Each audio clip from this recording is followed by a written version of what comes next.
চলো করো।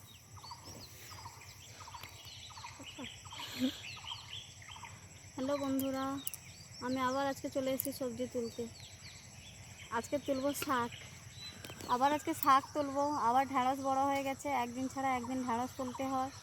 ঢ্যাঁড়স তুলতে হবে, লঙ্কা তুলতে হবে। আপনারা আমার সঙ্গে থাকুন এবং দেখুন। দেখো দেখো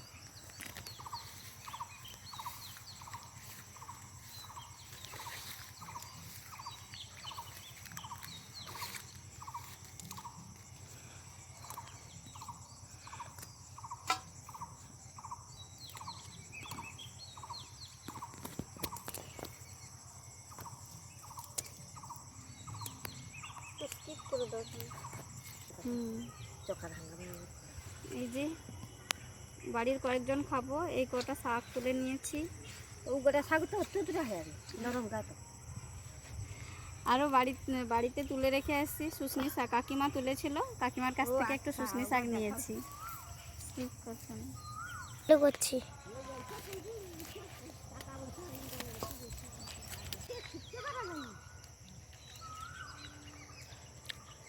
স্কিপ করি দি দেখুন।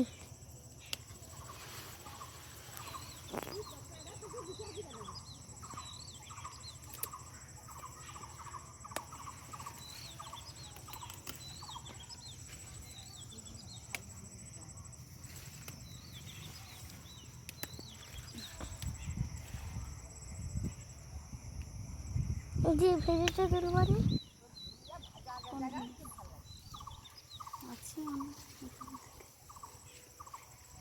আচ্ছা করিনি করছি। এই যে ফুল হয়ে আছে, আবার এগুলো হবে। আজকে তুললাম, আবার একদিন বাদ যাবে, আবার তারপরে তুলতে হবে। ঢ্যাঁড়সের নিয়মটাই এরকম, একদিন বাদ যাবে, আবার একদিন পরে পরে তুলতে হবে।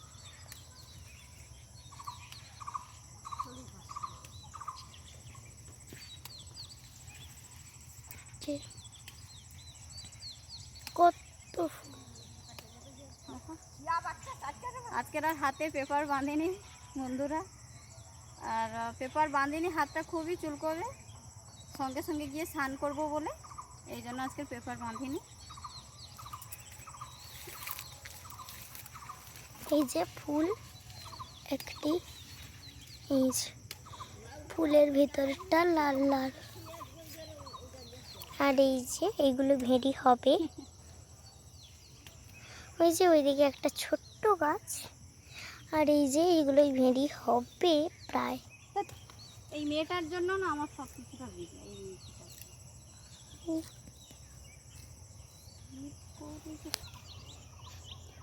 এইবার দেখুন বন্ধুরা, লঙ্কা তুলছি।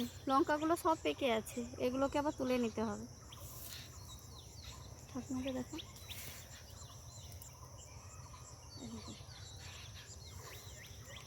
ঠাকুমা ওখানে ঘাস কাটছে গরুর জন্য।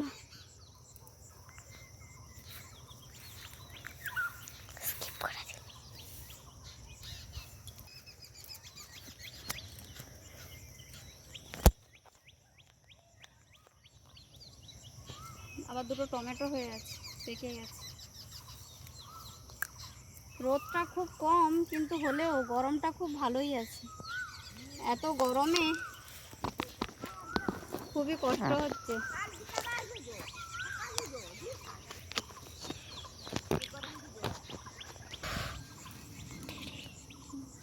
লঙ্কাগুলো শেষের মাথায় হয়ে এসছে বন্ধুরা, এই জন্য তাই দেখুন এই ছোট ছোট হচ্ছে লঙ্কা। আমাদের কিন্তু এত সার্ভিস দিয়ে কখনো চাষ করা হয় না, সব বাড়িতে খাওয়া হয় বলে বেশি সার দেওয়া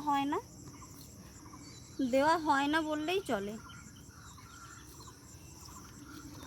আর হয়তো কয়েকটা দিন লঙ্কাগুলো তুলতে হবে, তারপরে আর তুলতে হবে না মনে হচ্ছে, প্রায় শেষ হয়ে এসছে। কেউ স্কিপ করে ভিডিওটা দেখবেন না প্লিজ, এত কষ্ট করে ভিডিও বানাচ্ছি, প্রায় দেখুন। গ্রামে আমরা এইভাবেই মোটামুটি চাষাবাদ করেই জীবনটা কেটে যায়। এইগুলো সবই আমার শ্বশুরমশাই করেছে, সব কিছুটা আমার শ্বশুর করেছে। আমার হাজব্যান্ড বাইরে থাকে, আমার দেওরও বাইরে থাকে, কিছু করে না। পুরোটাই আমাদের বাবা করেছে সব। ঠিক করো।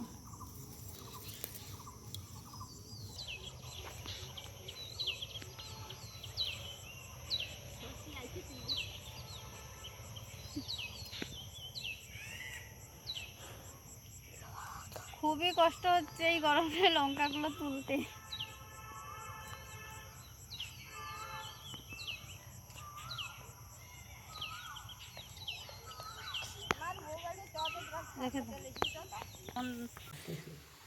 এই যে তোলা হয়ে গেছে বন্ধুরা, শেষমেশ লঙ্কাগুলো তুলে আনলাম।